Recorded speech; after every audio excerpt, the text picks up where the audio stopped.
VK Mishra present. हमारे channel पर बने रहने के लिए हमारे चैनल को लाल बटन दबा करके सब्सक्राइब करें और साथ में बेल आइकन घंटी दबाएं। जय श्री राधे कृष्ण। आप सभी का हमारे YouTube चैनल पे बहुत बहुत स्वागत है।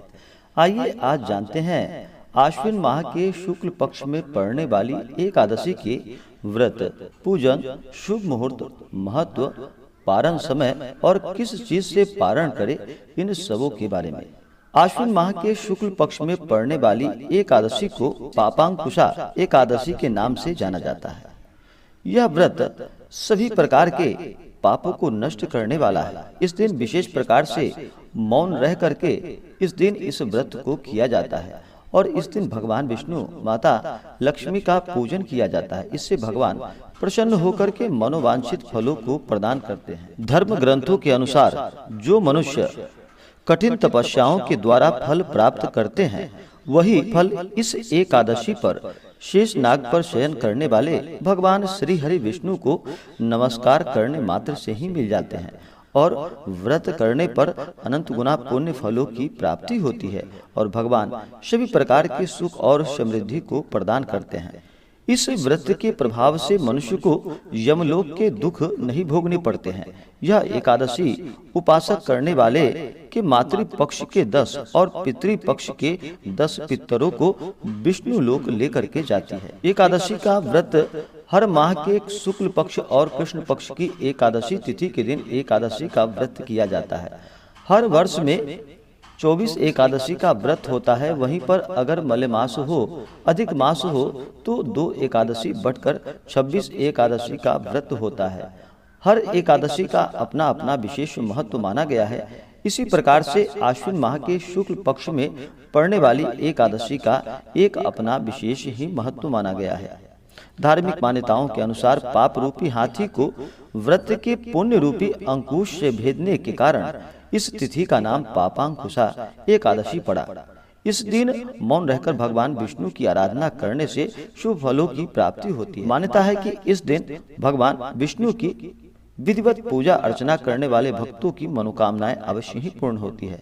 इस व्रत से एक दिन पहले जो जातक व्रत करते हो, उन्हें इस व्रत को करने के लिए 10वीं की रात्रि से ही 10वीं तिथि से ही इस व्रत के नियमों का पालन करना चाहिए। जो भी व्रत करते हैं उन्हें चाहिए कि 10वीं की रात्रि में शुद्ध और सात्विक भोजन ग्रहण करना चाहिए और भगवान नाम का स्मरण करते हुए रात्रि में ब्रह्मचर्य का पालन करते हुए सोना चाहिए और अगले दिन सुबह एकादशी के दिन ब्रह्म मुहूर्त में उठ करके अपने सभी नित्य क्रियाओं से निवृत्त हो करके गंगा नदी में स्नान करे तो यह बड़ा ही लाभकारी होता है। अगर गंगा नदी में स्नान ना कर पाए तो घर के नहाने के जल में ही थोड़ा सा गंगा जल मिला करके अवश्य स्नान करना चाहिए।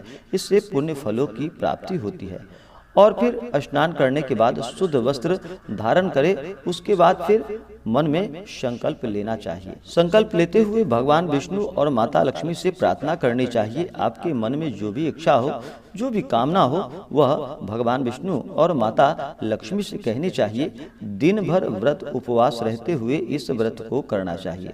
अगर उपवास ना रह पाए तो एक समय फलाहार ग्रहण कर ले और फिर भगवान का विधि विधान के साथ सुबह और शाम के वक्त भगवान का पंचोपचार या कोटोपचार पूजन विधि के द्वारा इस दिन भगवान विष्णु, माता लक्ष्मी का पूजन करे। अगर पूजन करते समय दिन भर भी अगर मौन धारण कर ले तो यह अनंत गुना पुण्य फल दायक होता है। इस दिन भगवान विष्णु के पूजन के लिए एक अच्छा सा जगह लेकर के उस जगह को अच्छे से पवित्र करके वहाँ पे एक चौकी लगा करके उस चौकी पे पीला वस्त्र बिछा करके वहाँ पे भगवान विष्णु, माता लक्ष्मी का प्रतिमा या फोटो रख करके पूरे विधि विधान के साथ भगवान का पूजन करना चाहिए। जो भी जातक व्रत करते हैं उन्हें इस दिन कुछ नियमों का पालन करना चाहिए।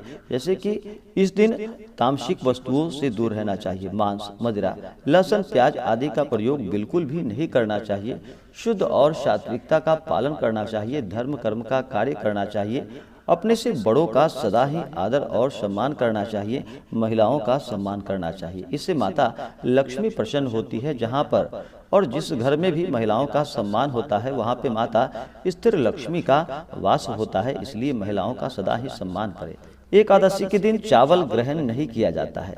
इस दिन वृक्ष के पत्तों को भी नहीं तोड़नी चाहिए। इस दिन अगर मुख धोना हो तो उसके लिए नीचे गिरे हुए पत्ते को ही चबा करके आप वैसे मुख धो ले तो यह लाभकारी होता है। इस दिन दिन भर व्रत उपवास रहते हुए भगवान का पूजन करना चाहिए। पूजन के लिए भगवान का आसन लगाने के बाद, फोटो और प्रतिमा रखने के बाद फिर भगवान का पूरे विधि विधान के साथ पूजन करना चाहिए। किसी भी पूजन या व्रत में, शुभ कार्यों में, मंगल कार्यों में सबसे पहले भगवान गणेश का पूजन किया जाता है। तो भगवान गणेश का पूजन करें, उनका स्मरण करें। भगवान गणेश सभी प्रकार के विघ्नों को हरने वाले हैं और वह प्रथम पूज्य हैं, इसलिए भगवान गणेश का पूजन करें। उसके बाद फिर कलश अगर स्थापित करते हो तो कलश का पूजन करें। फिर नवग्रह इंद्रादि दस्तिपाल देवता का पूजन करें। दिन में पूजन करने पर सूर्यादि पंच देवता का पूजन किया जाता है और रात्रि के समय गणपत्यादि पंच देवता का पूजन किया जाता है, तो उनका पूजन करें। इसके बाद फिर भगवान विष्णु और माता लक्ष्मी का पूजन करें। भगवान विष्णु को इस दिन उनका जल से अभिषेक करें, पंचामृत से अभिषेक करें, फिर शुद्ध गंगा जल से भगवान का अभिषेक करें। उसके बाद भगवान को पीला वस्त्र अर्पित करें, यज्ञोपवीत भगवान विष्णु को अर्पित करें। भगवान विष्णु को अक्षत नहीं चढ़ाया जाता है, तो इस बात का ध्यान रखें। भगवान विष्णु को अक्षत के जगह उन्हें तिल अर्पित करें। उसके बाद भगवान को तुलसी दल, क्योंकि भगवान विष्णु को तुलसी दल अति प्रिय है, भगवान विष्णु के किसी भी पूजन में तुलसी का प्रयोग अवश्य ही करना चाहिए।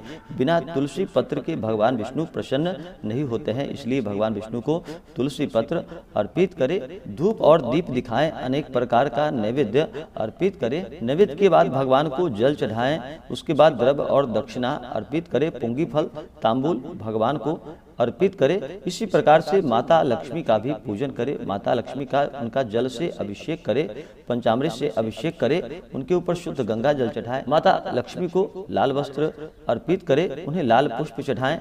माता को अक्षत चढ़ाएं, चंदन चढ़ाएं।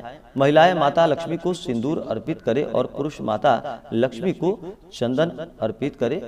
उसके बाद धूप और दीप दिखाएं। अनेक प्रकार का नैवेद्य अपने श्रद्धा और सामर्थ्य के अनुसार अर्पित करें। उसके बाद द्रव्य और दक्षिणा चढ़ाएं, पुंगी फल तांबूल अर्पित करें। उसके बाद पापांकुशा एकादशी व्रत का कथा श्रवण करें। उसके बाद फिर आरती करें। इसी प्रकार से पूजन करते हुए रात्रि में जागरण करनी चाहिए। अगर एकादशी के दिन जागरण करते हैं तो यह महान पुण्य फलों को प्रदान करता है। तो एकादशी के दिन जागरण करते हुए, रात्रि में भजन कीर्तन करते हुए, कथा श्रवण करते हुए अगले दिन द्वादशी के दिन सुबह उठ करके स्नान करके शुद्ध वस्त्र धारण कर ले, भगवान सूर्य देव को अर्घ्य प्रदान करे। उसके बाद ब्राह्मणों को भोजन कराए, ब्राह्मणों को दान और दक्षिणा दे, गरीबों को भोजन कराए। उसके बाद समय के अनुसार व्रत का पारण करे, तो यह बहुत ही लाभकारी होता है। तो आइए जानते हैं पापांकुशा एकादशी के शुभ मुहूर्त के बारे में। इस बार पापांकुशा एकादशी का व्रत 16 अक्टूबर 2021 दिन शनिवार को किया जा रहा है। एकादशी तिथि प्रारंभ समय 15 अक्टूबर 2021 दिन शुक्रवार शाम 6:04 और एकादशी तिथि की समाप्ति होगी 16 अक्टूबर 2021 दिन शनिवार को शाम 5:42 पे। और पापांकुशा एकादशी व्रत का पारण किया जाएगा 17 अक्टूबर 2021 दिन रविवार को सुबह 6:28 से सुबह 8:45 तक इस व्रत का पारण किया जाएगा। इस दिन पापांकुशा एकादशी व्रत का पारण, इस दिन गुड़ से इस व्रत का पारण किया जाएगा। पारण के दिन, इस दिन रविवार का दिन है, तो रविवार के दिन तुलसी पत्र नहीं तोड़ना चाहिए और एकादशी तिथि के दिन भी तुलसी पत्र नहीं तोड़ना चाहिए। पूजन से एक दिन पहले ही तुलसी पत्र तोड़ करके रख ले, उसके बाद फिर उस दिन पूजन में आप प्रयोग कर सकते हैं।